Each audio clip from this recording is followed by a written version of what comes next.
So we're moving on when we're talking about elections and political participation to how a president gets chosen. And so we're going to first look at evolution of presidential elections 5.8. So go ahead and write that down. You'll need 3 cards, maybe 4, depends on how long this takes. But go ahead and get some cards ready, and we'll go through this as quickly as possible. So evolution of presidential elections. Before we jump into the actual content that you're going to write down, I just want to address what the Constitution says about choosing a president. So go ahead and flip over back and get ready, but don't write what we're about to have. So here's what the Constitution says in Article 2. Remember, Article 2 is about the presidency. And it says in Section 1, each state shall appoint in such a manner as the legislature may direct a number of electors. So they're talking about how many electors for each state. And then secondly, it just says they'll meet in their states, they'll vote by ballot for 2 persons. One of them shall be the inhabitant, shall not be the inhabitant of the same state.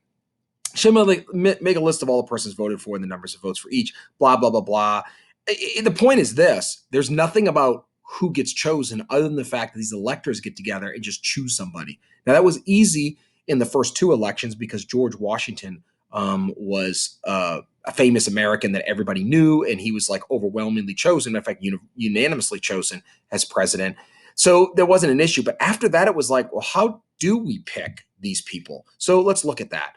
All right. So what we call after George Washington retired, we have what's called known as the first party system. Go ahead and write this down. The first party system, and that's from 1796 to 1828. And the 2 political parties were the Democrat-Republicans and the Federalist Party. Although by about 1816, the Federalist Party is pretty much dead. But you had these 2 political parties competing. Now, how did they choose their presidential candidates? That's really the question we're looking at. And what they did is congressional leaders had a meeting, and that was called a caucus. A caucus is a group, and they meet. And the congressional caucus would get together, a group of leaders in Congress, and they would choose the presidential candidates. So they would choose Thomas Jefferson, James Madison, James Monroe, so on and so forth. We call this historically King Caucus. That the caucus was king. That was where we got together the caucus, and the caucus became a kingmaker. All right, where they got to choose who president was. And so that was how it was chosen. It was so basically Congress, these group of leaders in Congress were choosing who the presidential candidates were. That's going to change in what's known as the second party system, 1832 to 1854. So this is all right before the Civil War. And starting in 1831 with the much forgotten anti-Masonic party. Yes, the anti-Mason party. That was actually a thing back then where they really didn't like the Masons and had all kinds of conspiracies about who people that belonged to the Masons were. But in 1831, the anti-Masonic party got together and they actually nominated a person at a convention. So they got like a bunch of local people came together in one city, and then they had a debate, and then a bunch of people voted at the convention and they nominated the candidate. And then what happened is that the new party, basically the Democrat Republicans become the Democrat Party. They do the same thing. And so you have all these different parties that nominate candidates. And this became the tradition now, is that you have a bunch of people come around from the country and they gather together in one city and they nominate the candidate. You can see here in the 1832 election, the Jacksonian Democrats win 55% of the vote. Jackson wins big, but the Masonic Party actually got like 20% of the vote. Like the anti-Masonic Party gets 20%. So that's fun. Yeah. So yeah, you can see the map here. So that was how that turned out. In all of these parties, whether Independent Democrat, the Republican Party, or National Republican Party was called, it'll become the Whig Party in 1836. But all of them had nominating conventions. And so you can see the picture on the right. That's a picture of the Democrat National Convention. And so you can see just a massive hall and all kinds of people there and from different states. And they sat around and eventually, came up with a candidate. And then it changes. We have the parties nominating at these conventions for a long time, and really even after 1854. And then in the early 1900s, we get what are called primaries. And this was a kind of a progressive move. to take the power away from conventions and insider party members and instead have the people choose the presidential candidates. So you have these primaries, elections held in each state, and the people vote for a presidential candidate for whichever party they choose to participate in. And so that becomes the main thing. And then the one thing to add to that, so elections by people to choose the presidential candidates. And the main thing to add to that is this: by 1920, about 20 states had them. Now, some states are going to get rid of them after 1920 and they'll go back to state conventions and whatnot.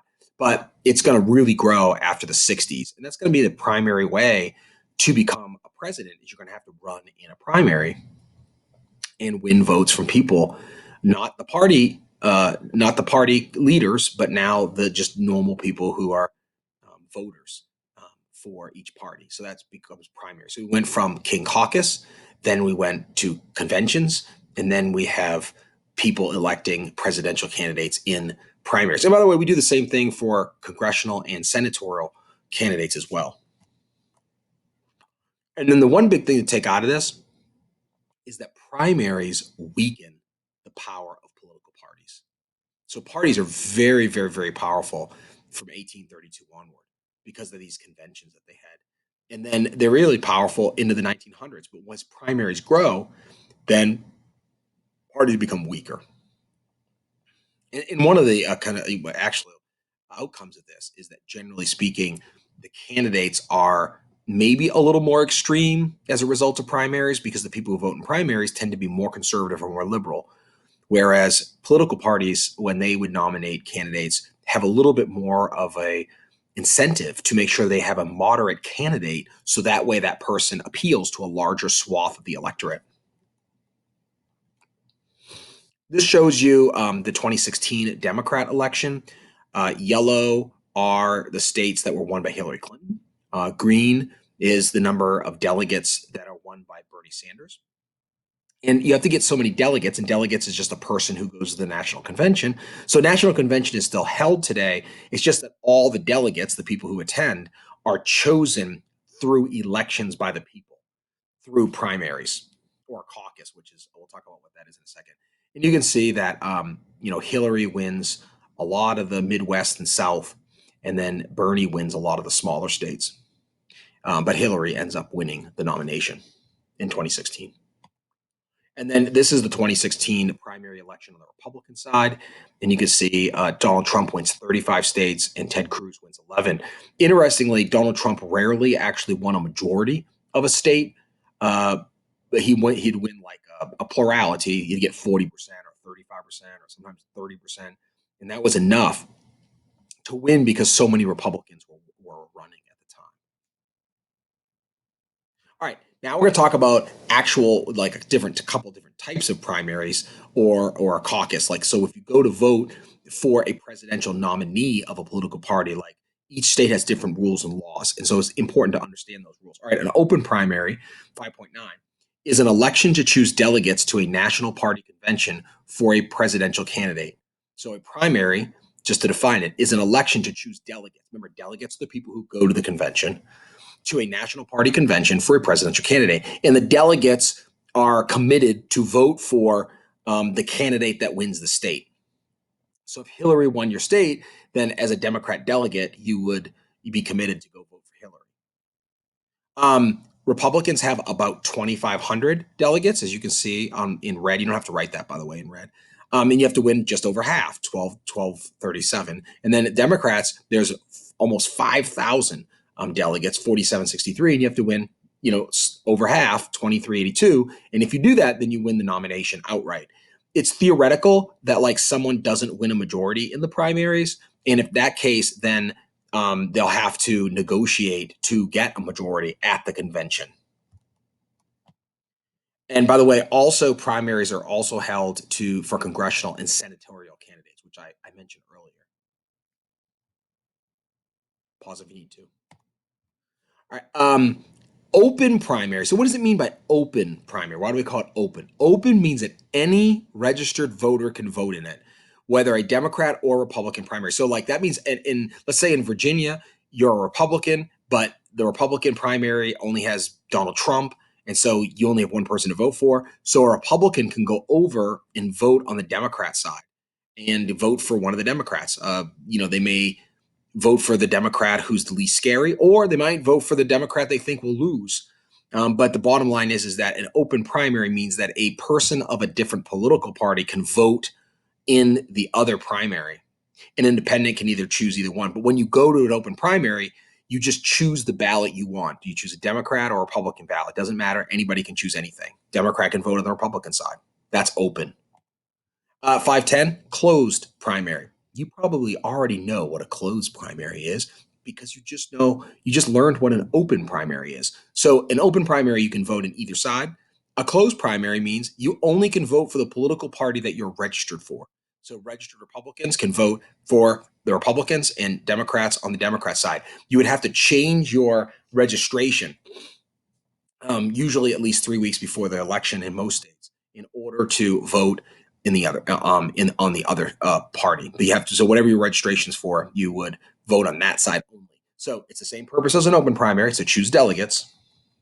However, closed means only registered party voters can vote in it. By the way, what if you're an independent party? You don't claim a party. You can't vote in it, either one. So if you're an independent, you can't vote on the Democrat side. And if you're an independent, you can't vote on the Republican side. You would have to go and get your registration changed. A lot of states, you choose the political party. So like you would register as a Republican or register as a Democrat. And then other states, there's no choosing a party. So most of those are the open primary states where you don't choose a party. So anybody can vote any side.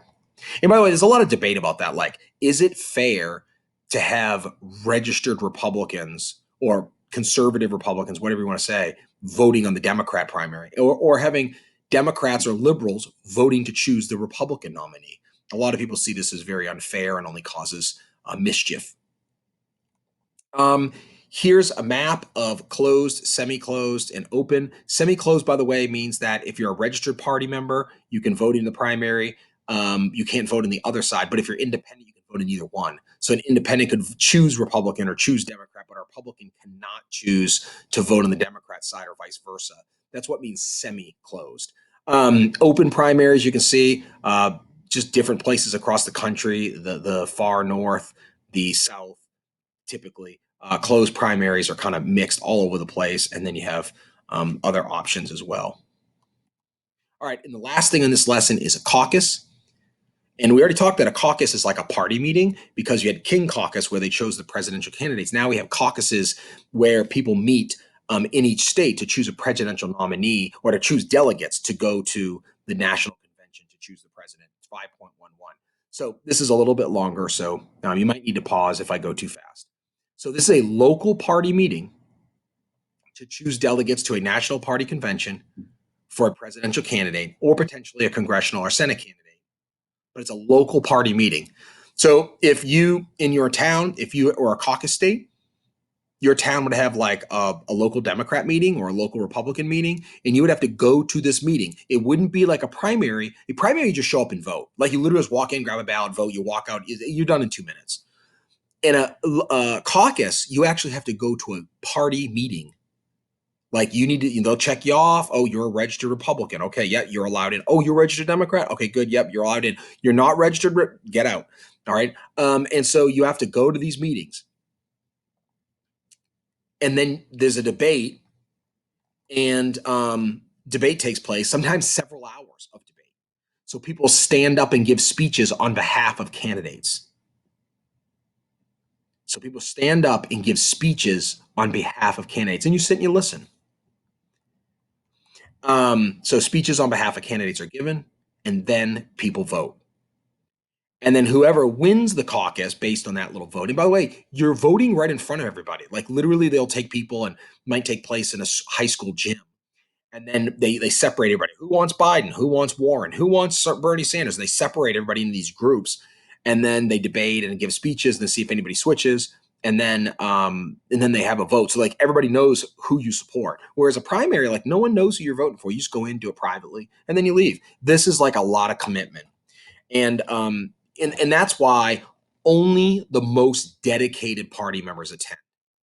Only the most dedicated party members attend a caucus. And that's why caucuses they usually choose very extreme candidates a lot of times, like somebody that isn't really mainstream Republican or mainstream Democrat, like might win the caucus just because the most conservative or most liberal people will show up to these. No, I mean, no, I mean always, but a lot of times that can be the case.